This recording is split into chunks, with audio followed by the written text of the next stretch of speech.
Aloha and welcome back to the channel. What I'm going to try to do really quickly is a very short flight to kind of highlight the functionality I get from over here. I've talked about the multi-panel in the past, and I talked about the controls I had built in the version 1.0 of this box, but I have hence updated the box, printed out some new pieces, parts, and made it look a little better, a little more polished. And you can't see all of it here, but when I actually do the video of me flying, I'm going to focus the camera down here so you can watch. The box does look a lot better than it did before. It doesn't look like it's as much of an afterthought. And that's the big change, is this setup as one unit. Even though there's 3 Arduinos running this. There's an Arduino Nano running the DIY Knobster, and there's 2 Megas. 1 Mega is up here running the multi-panel, which can run autopilot, radios, and transponder, and the other Mega is down here. The reason I can't compile those into one, this Mega up here is running MobiFlight, and this Mega down here is running Air Manager. So 2 bits of software, 1 big hunk of plastic, but it works out for me. So without further ado, I'm gonna hit pause here, reconfigure, and try to edit some of this in so you see my video, and at the same time, I'm gonna edit in video of the panel, as well as the GoFlight software, or the Flight Plan Go software, because I know in the past people have asked me about it. So I'll try to edit that in as well, so you can see everything that I'm using while I'm flying. Let's see if it works. I'm crossing my fingers that it does.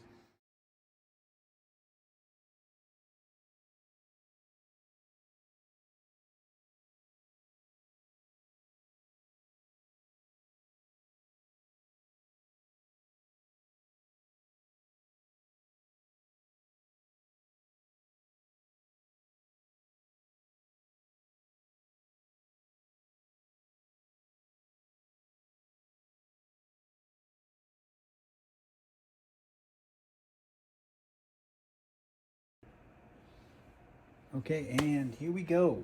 We are in a cold and dark aircraft. Down here, you can see I have my mixture, my throttle all the way out. And I will maneuver the cockpit thusly so you can see it on the camera.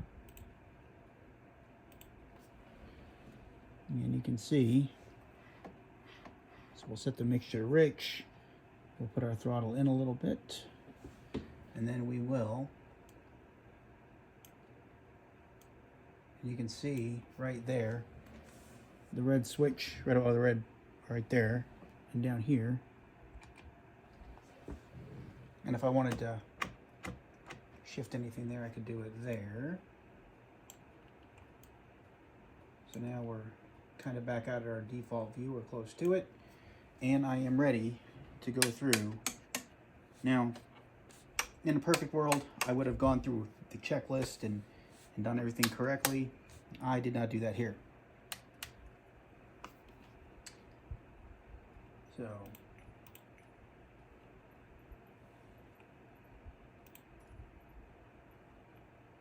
and we are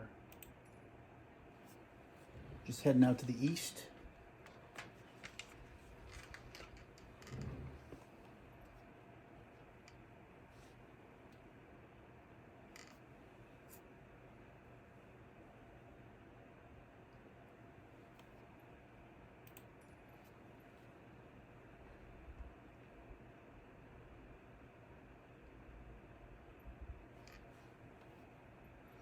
Okay, and we're not going to request a pushback or anything because this is just going to be really quick.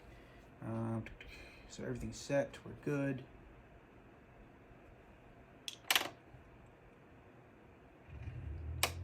And we are fired up. All right, so we're going to taxi off to the right.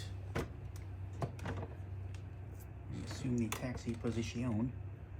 And I will eventually need my transponder. Up, take off the brake, and here we go.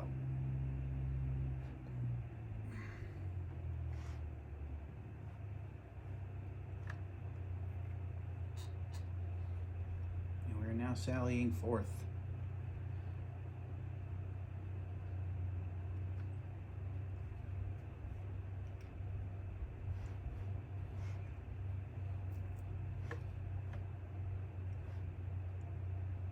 So I apologize in advance for my less than attentive taxiing. I'm just trying to get through this quickly to show you how this panel works well with what I'm doing here in the sim. So I'm going to need the tower on 125.6 so I can dial that up. Actually, I got to use this to put the caret on the line I care about. It's 125. I want to go to decimal 6. And I'm trying to do multiple things at once here, so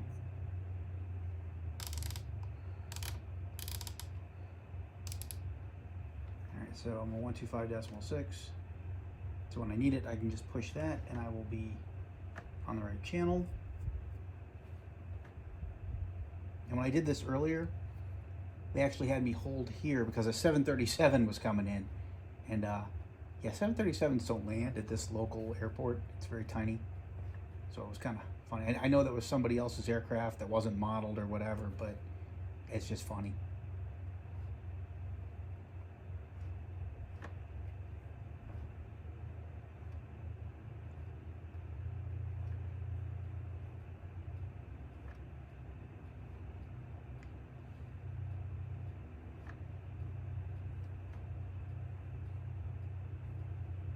I know I'm flying out roughly at about 135-ish. So dial over. And thanks to Knobster, that makes it super easy to do. And this is the Knobster down here. And this is the multi-panel. This is like your page select here. And this is your actual values in the page.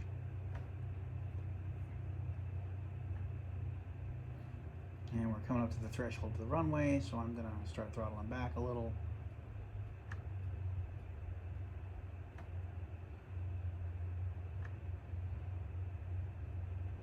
We're actually below idle right now, but let's apply the brakes, and I can even throw on the parking brake. Now I can tune to the tower.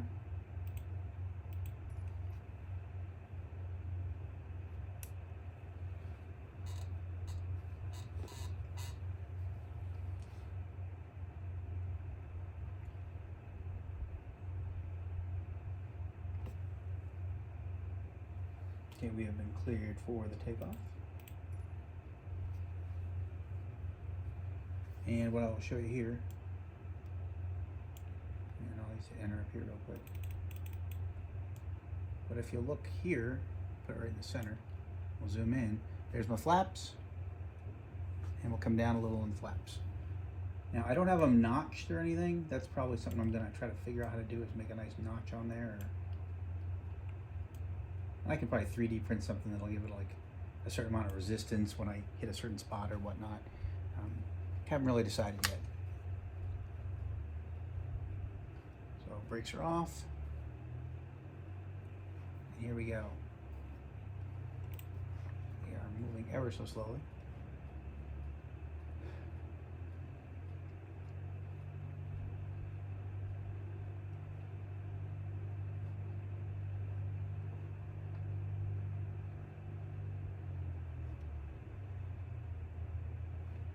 Coming around, not quite on center, kind of good enough for government work, and let's throttle up.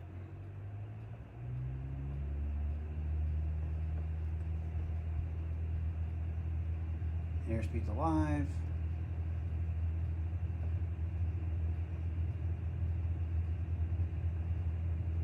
And we should be able to rotate, and here we are. So, full throttle, good there. We're coming up. Once we clear everything, got a little bit of altitude in us. Let's raise our flaps.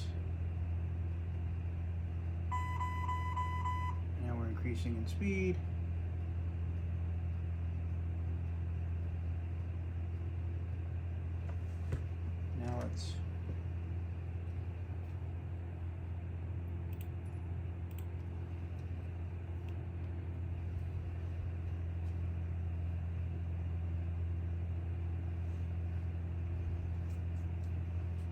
slowly but surely, we're going to come right.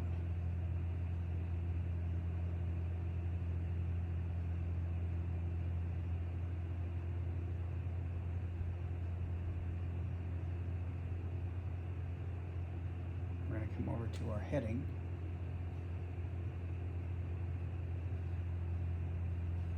To make our way over to westerly. And it's probably quicker when you figure out how long it takes to pre-flight and everything else. It's quicker to drive to westerly from Groton than it is to fly. But I just wanted to show a quick flight here to show everything working together. It's a pretty intuitive setup once it's up and running. And the folks at Air Manager, they made it super easy to set everything up, which I loved, because I will tell you that MobiFlight is a great tool. I don't want to speak ill of MobiFlight, but there is a high learning curve when it comes to setting up MobiFlight. Air Manager doesn't have the learning curve. Air Manager it feels a lot more intuitive. All right, so here, probably too low to be doing this. Well, here's where I can actually use.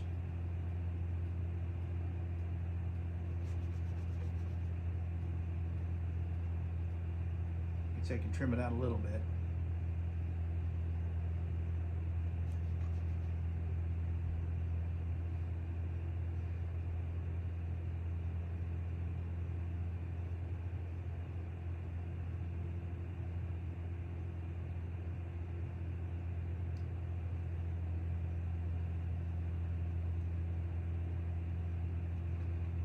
And we're a little high on our vertical speed, so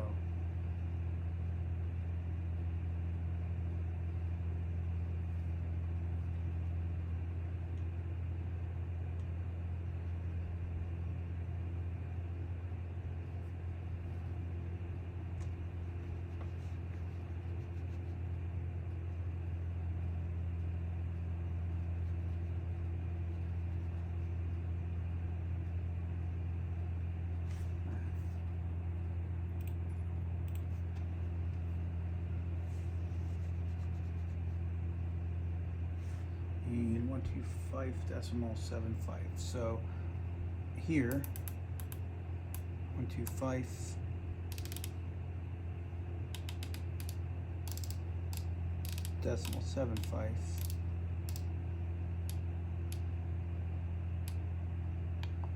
And now we're tuned.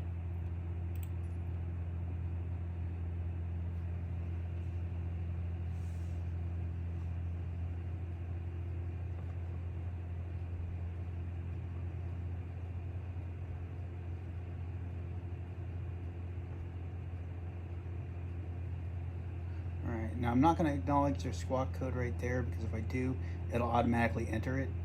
And I don't want to automatically enter it. I want to enter it here. There's 3, 2, 4, 1, 2.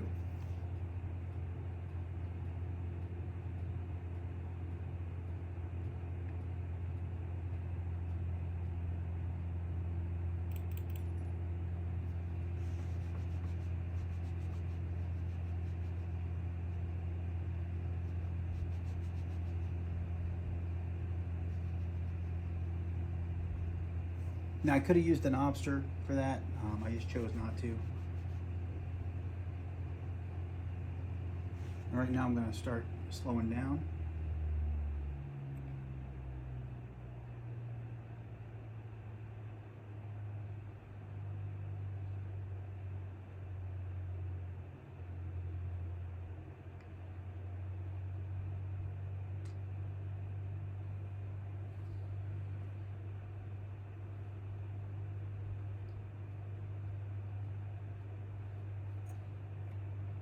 Here shortly I'm gonna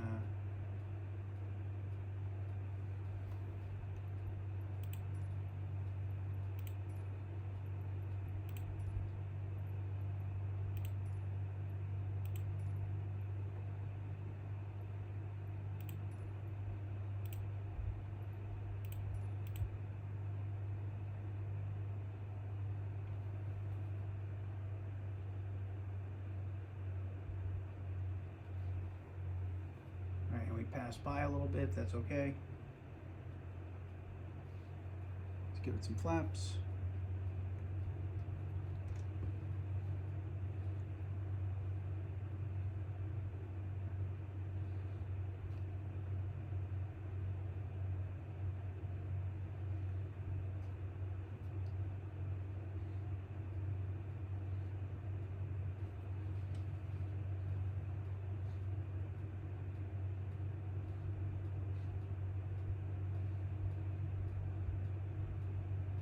Let's line this up.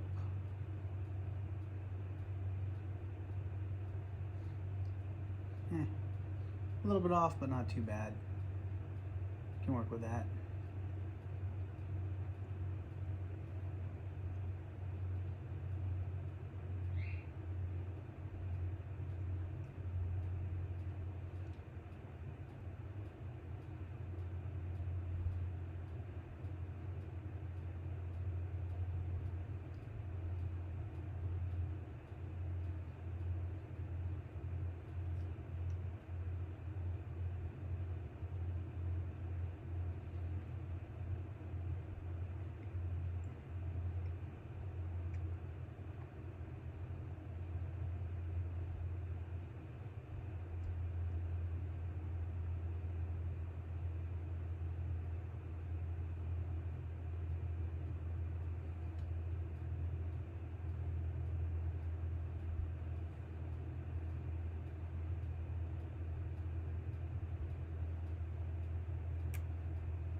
Give it a little bit more flaps.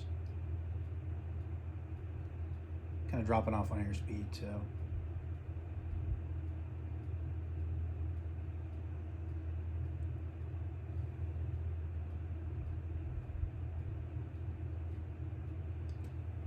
We look decent coming in. A little off, but not too bad. Zoom in over here.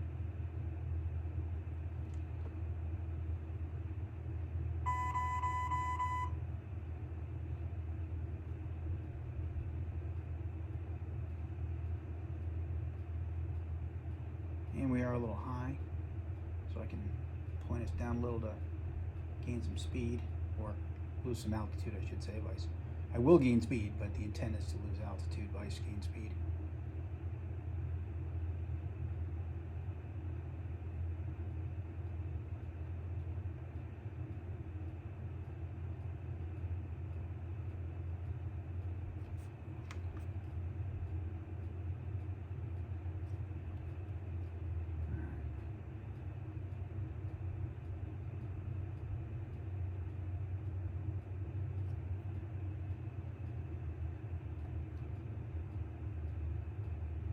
I know that was way too high to come down as quick as I did and whatnot, but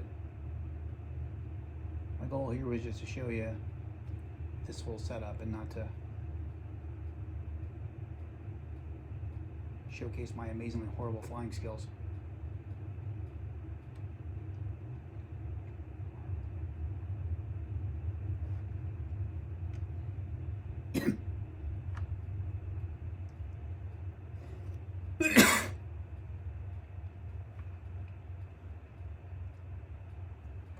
I can put our flaps back up again.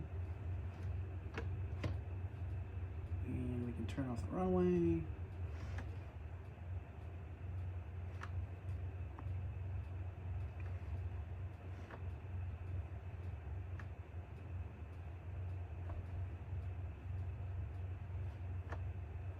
And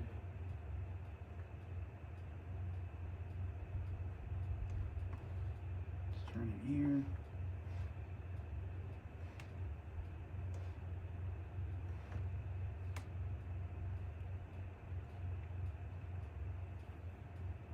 Let's see if there's anybody waiting for us. I know in Microsoft Flight Simulator they like to have a ground crew waiting for you. I don't know if there's anybody waiting for me. I swear I didn't ask for it.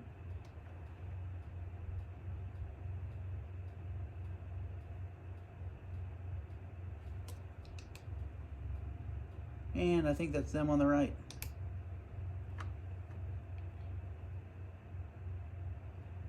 If they're not waiting for me, well then this will be awkward.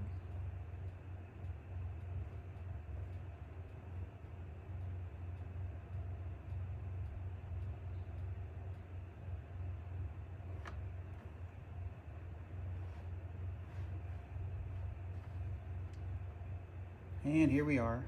And I will parking brake on. Flaps are all the way up.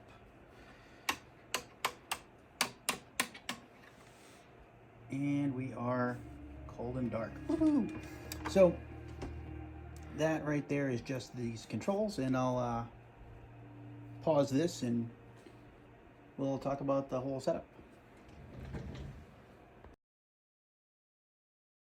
So we just finished the flight from Groton to Westerly.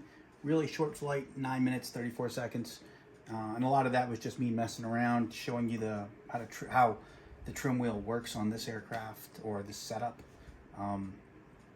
There's better trim wheels out there, but again, this one I threw together. So for my purposes, I love it to death. The throttle, the mixture, the flaps, pitot, fuel pump, brakes, fuel transfer, fuel tank select, and fuel cutoff all work exactly as intended.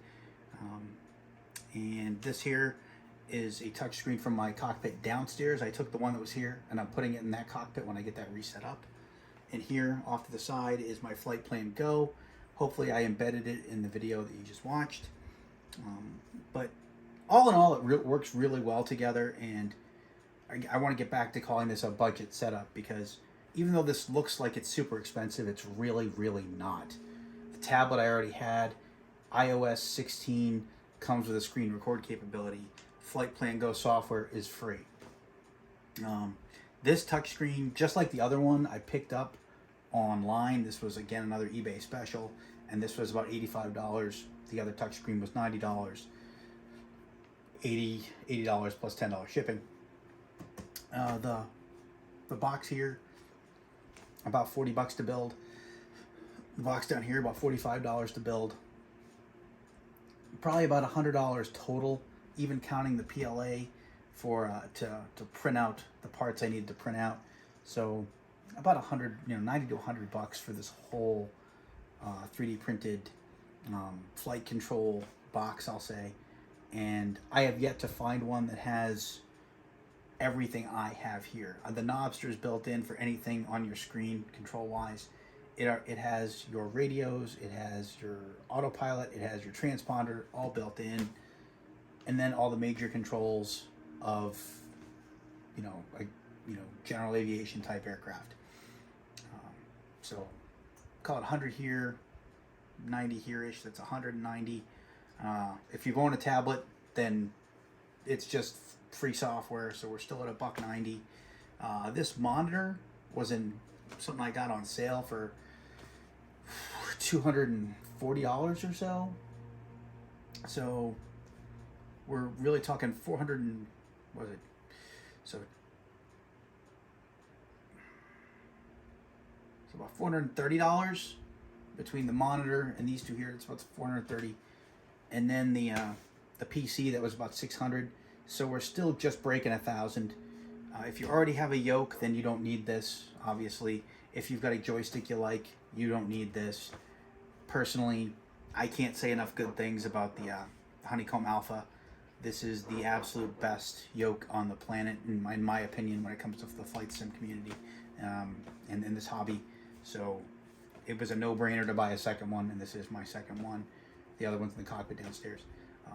But again, we just broke $1,000 with this setup. So I do think it's well worth it for me and for how I fly.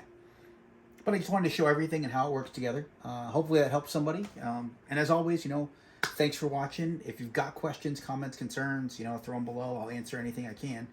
And thanks for watching, and stay safe and happy flying out there.